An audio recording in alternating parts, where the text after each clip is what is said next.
막힌 길 앞에서 당황하지 마라. 이 이야기를 중심으로 이야기하겠습니다. 언어도단이란 말을 우리는 잘 씁니다. 언어도단이란 말은 말도 안 되는 소리란 말이에요. 말과 도가 끊어진 상태이니까. 그러니까 우리들이 말도 안 되는 소리를 하면 언어도단이다 그렇게 말하잖아요. 그런데 이 말이 사실은 불교 선승들이 쓰는 말입니다. 우리들이 가다가 막다른 골목에서 길이 막히면 당황하잖아요. 언어도단이란 말은 그렇게 언어가 길이 막혔을 때 새로운 길이 열린다. 그러자면 새 진리가 열린다. 그런 뜻의 말입니다. 그러면 책 속에 들어있는 이야기를 하도록 하겠습니다. 나의 아침 산책길은 마을 앞 농로를 관통하여 바다로 뻗어 있다. 나는 하루 한 차례씩 바다를 대면하지 않으면 안 된다. 바다는 나의 사유의 시공이고, 즉 사색의 시공이고, 내가 기리는 자유의 얼굴이다. 나를 세상에 있게 하는 까닭을 설명해 주는 자궁이고, 나로 하여금 넉넉하게 우주 속의 꽃으로 장식될 수 있도록 용기를 주는 어머니의 가르침이다. 바다를 보러 가는 그 길에는 아무런 부담이 없어야 한다. 아침마다 길을 바꾸지 않고 항상 가곤 하는 길을 또다시 가는 것은 길을 간다는 생각에 걸리지 않으려는 것이다. 걸린다는 것은 이렇게 어떤 생각이 가로막힌다는 거예요. 그것을 원효 스님은 무해라고 그랬어요. 걸림없다. 걸림없다는 것은 가령 그물을 이렇게 던져도 새는 잡히지만 바람은 걸림이 없이 날아갑니다. 그 바람 같은 자유의 존재를 걸림없는 존재라고 그럽니다. 가령 죽음을 무서워하지 않는 용기 있는 사람, 그것은 죽음이라는 걸림에 걸리지 않는다는 것입니다. 그만큼 용감한 자유인을 무해의 자유인이라고 그러죠. 그 길 한가운데다가 거대한 트럭이 흙을 실어다 푸고 있다. 이미 산처럼 쌓인 흙더미로 인해 길이 막혔다. 굴착기가 흙 고르는 일을 하고 있다. 나는 막힌 길 앞에서 절망하고 당황하지 않을 수 없었다. 대관절 누가 이 무지막지한 길을 없애는 작업을 하고 있는 것인가? 주인이라는 중년 남자가 내 앞에 허리를 굽시라고 그것이 자기 사유지라고 말했다. 그렇다고 길을 막는 것은 도리가 아니지 않느냐고 내가 항변하자 주인은 어찌할 수 없다고 앞으로 산책할 소로 하나도 주지 않을 거라고 했다. 울분에 쌓인 가슴을 바닷바람으로 씻으면서 절망하는 나를 달랬다. 사람의 길은 늘 무지막지하게 막힌 곳에서 새롭게 열리지 않던가. 우리의 글쓰기라는 것도 늘 새로운 길을 뚫고 나가기이다. 제가 조금 전에 언어도단이라는 말, 그러니까 우리들이 항상 다니던 길을 막는, 그래서 길이 막혀가지고 당황했을 때 언어도단이라는 말이 성립이 되는 것입니다. 거기에 그런 뜻이 있어요. 그래서 그것에 대한 이야기를 지금 할까 합니다. 우리들은 늘 언어도단에 막히게 돼요. 그러면 당황하지 말고 지금부터 제가 하는 얘기에 잘 귀를 기울여서 막힌 것을 헤쳐나가기 바랍니다. 내가 삶의 지표로 삼는 두 가지 보배가 있는데 그 하나는 석가모니 부처님의 맨발과 천상천하 유화독존이라는 말입니다. 천상천하 유화독존이라는 말도 석가모니 부처님이 한 말이죠. 석가모니 부처님은 길 위에서 태어나 평생토록 길 없는 길을 맨발로 걸어 다니다가 그 길 위에서 열반하셨습니다. 말하면 돌아가셨단 말이에요. 제자들은 시체를 관 속에 넣어 놓은 채 수제자인 가서부를 기다렸습니다. 먼 곳에서 중생들을 교화하고 있던 가섭은 엿새 뒤에 석가모니 부처님의 관 앞에 도착했습니다. 가섭이 관 앞에 꿇어 엎드려 절을 하고 났을 때 어떤 현상이 일어나냐 하면은 큰 일이 발생했습니다. 관 앞에서 가섭이 절을 하자 그 관 한쪽이 이렇게 터지면서 석가모니 부처님의 맨발이 쭉 이렇게 나왔다고 합니다. 그것을 곽시쌍부라고 그럽니다.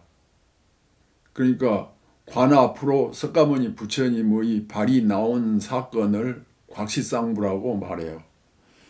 석가모니 부처님은 왜 하필 가장 사랑하고 믿었던 제자인 가섭에게 죽은 다음 맨발을 드러내놓았을까? 그에게 대관절 뭘 말하려고 그랬을까? 부르텄다가 낫고 또 부르텄다가 나오면서 옹이 같은 굳은 살이 박인 그 맨발을 보고 가섭은 무엇을 생각했을까? 그 발은 우리에게 무엇인가를 말해주고 있다.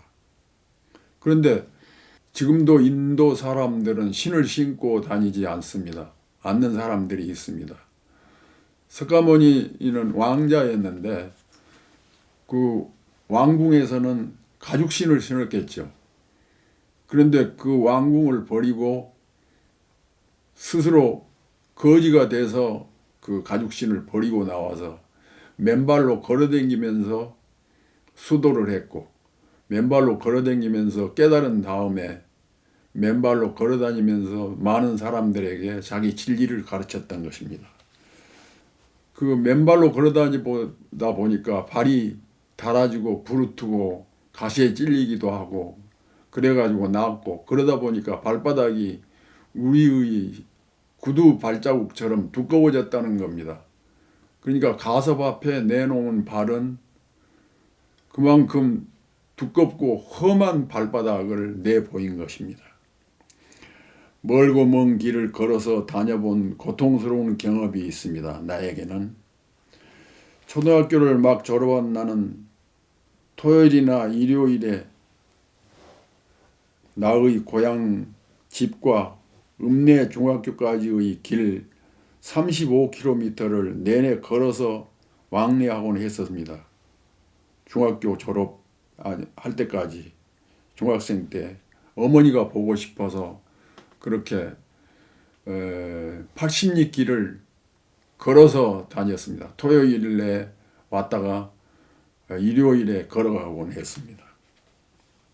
가다 쉬고 또 가다 쉬고 등에 짊어진 양식 보따리와 손에 든 반찬 단지가 무거우면 이런저런 달콤한 생각을 하면서 나루를 건너고 칼끝처럼 날카로운 조개 껍질에 발바닥을 찔리면서 갯벌밭을 걸어가고 강구비와 상 모퉁이를 돌고 절망하면서 흐르는 땀을 씻고 골짜기에서 흘러내리는 물을 마시고 또 절망하면서 부르튼 발을 담가 씻고 가파른 재를 넘고 들판을 건너고 그렇게 자흥 읍내 자취방에까지 가곤 했습니다.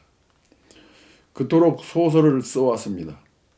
평생토록 한자 박아 쓰고 그 사물이나 사건을 표현하는 데 알맞은 낱말 하나하나를 골라 쓰고 더욱 아름다운 문장을 쓰기 위해 절망하고 또 절망하면서 한자를 썼습니다. 세상의 모든 길이 열려있는 것은 이 땅에 태어난 모든 사람들로 하여금 걸어가도록 하려는 것입니다. 열려있는 길을 다 걸어간 다음에는 혼자만의 길 없는 길 위로 들어서야 합니다. 나 혼자만의 길. 여러분들에게는 여러분들 혼자 걸어가야 할 길이 있고 나에게는 내가 혼자 걸어가야 할 길입니다.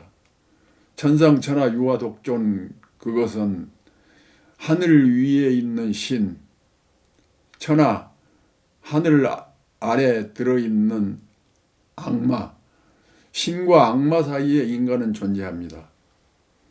그래서 악마는 악마의 길이 있고 신은 신의 길이 있는데 인간은 인간의 길이 있습니다.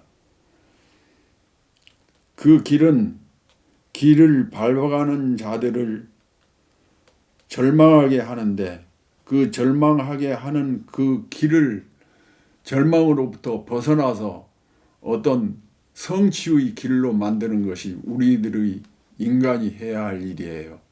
그래서 우리들은 늘 희망을 가지고 그 절망의 길을 극복하려고 하고 성취하려고 합니다. 어떤 빛을 향해 나아가는 것이 우리들의 길이니까요. 오래전에 서울을 버리고 자흥 이 안양 이 토굴로 이사를 오면서 제가 쓴 시가 있습니다. 길에 대하여라는 시입니다. 짧은 시예요. 추워 몸 웅크리고 떨던 겨울새 한 마리 푸르르 날아다니다가 나뭇가지 끝에서 오랫동안 한 점 쉼표를 찍더니 검푸른 하늘 저쪽으로 한 점 마침표처럼 멀어져 간다. 그 한 점에서 나의 세상은 끝이 난다. 아니, 그 한 점에서 나의 세상은 다시 시작된다. 이 겨울새라는 시인데 이건 길에 대한 시이기도 합니다. 오늘 제 강의가 어땠어요? 우리들은 언제든지 살아가다 보면 그 살아가는 길이 막혀가지고 절망하게 되고 암담하게 되고 그 좌절하지 않고 그 막힌 길을 헤쳐나가야 할 힘이 우리들 내부에 있어야 합니다. 그러니까 어느 도단으로부터 새 길을 찾아서 가야 하는 게 우리들이 살아야 하는 임무입니다. 그 어느 도단 막힌 길 속에서 새 길을 찾는 힘을, 지혜를 여러분들 스스로 발견해 나가야 합니다. 그 막힌 길 속에서 새 길을 열어가는 것이 여러분들의 글쓰기의 작업입니다. 언제든지 수시로 막힙니다. 막힌 길을 뚫고 나면 또 막히고 막힌 길을 뚫고 나면 또 막히는 것이 우리 인생사입니다. 글쓰기도 마찬가지예요. 시지프가 바위덩어리를 산으로 굴리고 올라가듯이 그리고 굴리고 올라가서 바위덩어리를 산꼭대기에다가 올려놓으면 그것이 다시 굴러 떨어지듯이, 그러면 다시 내려와서 또 굴리고 올라가듯이, 그와 같이 이 길이 막히는 것과 길이 뚫어놓는 것은 늘 반복이 되게 되어 있습니다. 제가 왜 소설 한 편 쓰고 시 한 편 쓰고 그만 써야지 왜 평생을 이렇게 써왔느냐 하면은 이와 같이 길이 막히면 늘 새로운 길을 열고 길이 막히면 늘 새로운 길을 여는 그런 것이 운명적으로 타고났기 때문입니다. 여러분들도 막힌 길을 잘 뚫어나가기 바랍니다. 그것이 글쓰기입니다. 오늘 이 얘기 마치겠습니다. 감사합니다. 한승원 선생님의 강의는 매주 1회에서 2회 업로드합니다. 교재는 한승원 글쓰기 비법 108가지입니다. 글쓰기는 영혼을 맑게 하는 세상에서 가장 아름다운 비약입니다. 구독, 좋아요, 알림 설정 꼭 부탁드립니다.